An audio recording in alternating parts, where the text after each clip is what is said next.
We live in an age of visual information. Infographics flood the web, driven by accessible platforms that instantly translate information into a variety of graphic forms.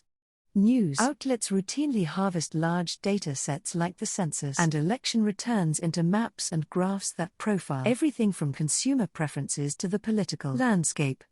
The current proliferation of visual information mirrors a similar moment in the early 19th century when the advent of new printing techniques coincided with the rapid expansion of education. Schoolrooms from the Atlantic seaboard to the Mississippi frontier made room for the children of farmers as well as merchants, girls as well as boys. Together, these shifts created a robust and highly competitive market for school materials, including illustrated textbooks, school atlases, and even the new genre of wall maps. No individual exploited this publishing opportunity more than Emma Willard, one of the century's most influential educators. From the 1820s through the Civil War, Willard's history and geography textbooks exposed an entire generation of students to her deeply patriotic narratives, all of which were studied with innovative and creative pictures of information that sought to translate big data into manageable visual forms. When Willard began publishing textbooks in the 1820s, she knew the competition was fierce, full of sharp-elbowed authors who routinely accused one another of plagiarizing ideas and text. To build her brand, she designed cutting-edge graphics that would differentiate her work and catch the attention of the young. Take, for instance, her perspective sketch of the course of Empire of 1835.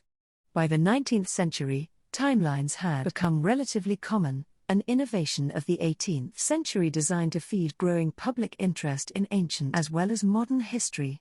First developed by Jacques Barbu de Bourg in the 1750s, early timelines generally charted the lives of individuals on a chronological grid, reflecting the Enlightenment assumption that history could be measured against an absolute scale of time, moving inexorably onward from zero.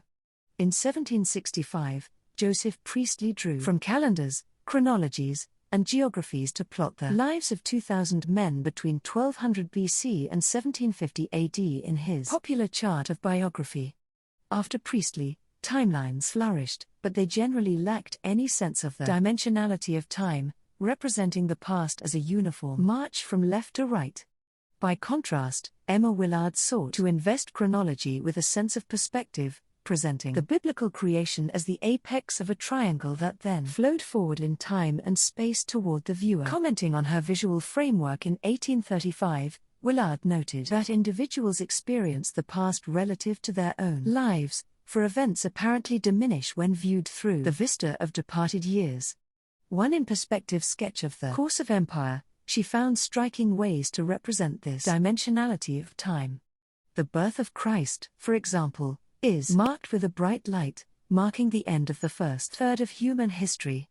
The discovery of America separated the second, middle, from the third, modern, stage.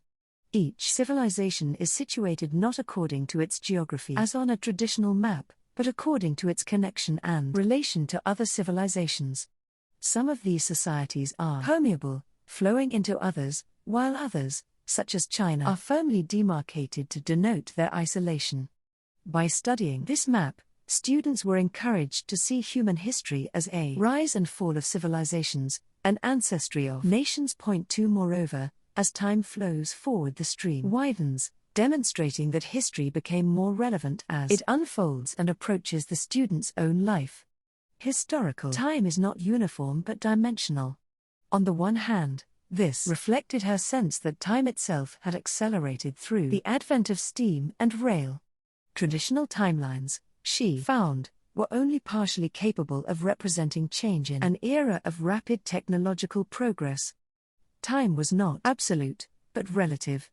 On the other hand, Willard's approach reflected her own deep nationalism, for it asked students to recognize the emergence of the United States as the culmination of human history and progress. Willard aggressively marketed her perspective sketch to American educators, believing it to be a crucial break with other materials on the market. As she confidently expressed to a friend in 1844, In history I have invented the map. Point 3. She also advocated for her map of time as a teaching device because she strongly believed the visual preceded the verbal, that information presented to students in graphic terms would facilitate memorization, attaching images to the mind through the eyes. Willard's devotion to visual mnemonics shaped much of her work. In the 1840s, she published another elaborate visual device, named the Temple of Time. Here she attempted to integrate chronology with geography. The stream of time she had charted in the previous decade now occupied the floor of the temple, whose architecture she used to magnify perspective through a visual convention. Centuries, represented by pillars printed with the names of the era's most prominent statesmen, poets, and warriors, diminished in size as they receded in time, turning the viewer's attention toward recent history, as in the course of empire. But in the Temple of Time, the one-point perspective also invited students in to inhabit the past, laying out information in a kind of memory palace that would help them form a larger, coherent picture of world history. Readers, in other words, were invited into the palace, so they too could stand at moments in world history. The Temple of Time is complicated, and more than a little contrived, yet Willard reminds readers that traditional cartography relies on the same basic conceit. In a map, great countries made up of plains, mountains, seas, and rivers are represented by what is altogether unlike them, viz., lines, shades, and letters, on a flat piece of paper, but the divisions of the map enable the mind to comprehend, by proportional space and distance, what is the comparative size of each, and how countries are situated with respect to each other. So this picture made on paper, called a Temple of Time, though unlike duration, represents it by proportional space. It is as scientific and intelligible to represent time by space as it is to represent space by space. A map, in other words, is an arrangement of symbols into a system of meaning, and we use maps because we understand the language of signs that undergirds them. If the mapping of space was a human invention, she explained, one could also invent a means of mapping time. Willard's creative efforts to map time stemmed from personal experience. Born just after the Revolution, she was part of the first generation of American women to be educated outside the home, and she chafed at the way female education kept more than a few areas of knowledge off limits. One of the few subjects considered suitable for both boys and girls in that era was geography, yet Willard remembered with frustration the degree to which her textbooks lacked maps. It makes sense, then, that as a young teacher in the 1810s Willard became passionate about having her pupils draw maps, not copying them, a common practice in schools for young women at the time, but rather reproducing them in rough terms from memory to demonstrate a grasp of geographical relationships. Willard's own artistic creativity as a mapmaker was evident from the start. Her first textbook, A Geography written with William Woodbridge and published in 1824, includes a metaphorical map of the Amazon River and its tributaries which illustrates the evolution of the Roman Empire. One can see in this early effort the prototype for her elaborate perspective sketch of the 1830s. Willard's creativity as an educator was equally immense. In 1819 she published a plan to publicly fund the improvement of female education, which met with more than a little resistance.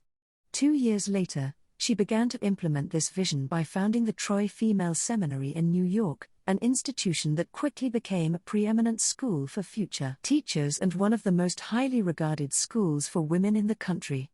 At Troy, Willard assumed that females were capable of studying the same subjects as their male counterparts and incorporated masculine studies, such as science and history, into the curriculum. Her administration of Troy, and her intensive teaching in the decade prior to and after its foundation, convinced her of the multiple failures of contemporary pedagogy and textbooks. In 1828, Willard issued the first edition of her History of the United States, or the Republic of America, a textbook so popular it would remain in print until the 1860s. One key element of the book's success was the atlas that accompanied the text, a series of maps of the eastern U.S. that Willard designed and executed with a former female student. In this series, each map marked particular moments or eras that either led toward or resulted from nationhood, including the landing on Plymouth Rock, the Treaty of Paris, or the late War of 1812 against Britain. Perhaps the most remarkable of these was the introductory map, which identified indigenous tribes through a series of geographic migrations, collapsing centuries of movement into a single image. In naming this the introductory map, however, Willards situated Native Americans in a prehistorical era antedating the ostensibly more significant events of European settlement. The single image she created was innovative and powerful, but it also rendered the violence of native displacement as an inevitable prelude that gave way to the real drama of colonialism and the inevitable realization of national independence. Willard's commitment to creative cartography, combined with her nationalism, inspired her to create a simplified American temple of time in the late 1840s, which revealed a firm belief in manifest destiny, the providential progression from the European discovery of North America in the 15th century to a continental empire in the present. The concept of the American temple was interactive, framing the chronological and geographical outlines of American history to aid memorization. Students were to identify the 8 geographical entities that made up the continental United States, the original 13 colonies, New France, the Northwest Territory, Louisiana, Florida, Texas, Oregon, and the area ceded by Mexico in the 1848 treaty that ended the Mexican-American War. Students were then instructed to locate each state and territory in time by shading its existence as it became part of the country, shading the colonies as they were settled, and the states as they joined the Union. If the temple were drawn large enough, there would also be enough space along the floor to identify important battles. The design is complex and unwieldy, but the goal is intriguing, an interactive exercise for students to integrate history and geography in order to understand how the past had, quite literally, taken place. Willard's final contribution to visual knowledge was perhaps the most straightforward, a tree of time that presented American history as a coherent, organic whole. There is, of course, a long tradition of presenting time as a tree, family trees being the most enduring, but Willard used the image not to represent ancestors as trunks and descendants as branches, but, rather oddly, to represent time arcing from left to right, like a timeline. She was so fond of the tree of time she used it to introduce all subsequent editions of her popular textbook History of the United States and even issued it on a much larger scale to be hung in classrooms. Like the temple, the tree presented an encompassing history of the nation that reached back past 1789 to 1492. All of North America's colonial history merely formed the backstory to the preordained rise of the United States. The tree also strengthened a sense of coherence, organizing the chaotic past into a series of branches that spelled out the national meaning of the past. Above all, the tree of time conveyed to students a sense that history moved in a meaningful direction. Imperialism, dispossession, and violence was translated, in Willard's representation, into a peaceful and unified picture of American progress. Ironically, it was the cataclysms of the Civil War that challenged Willard's harmonious picture of history in the Tree of Time. In the 1844 edition of the tree, President Harrison's death marked the last branch of history. 20 years later, Willard added a new branch marking the end of the U.S. war against Mexico and the subsequent Compromise of 1850, seismic events which both raised and temporarily settled the sectional divisions over slavery. Even though the Civil War was well underway by the time she issued her last edition of Tree, she marked the last branch as 1860, with no mention of the bloody conflict that had engulfed the entire nation. Her accompanying narrative in Republic of America brought American history to the brink of war, but no further. Willard had come up against history itself.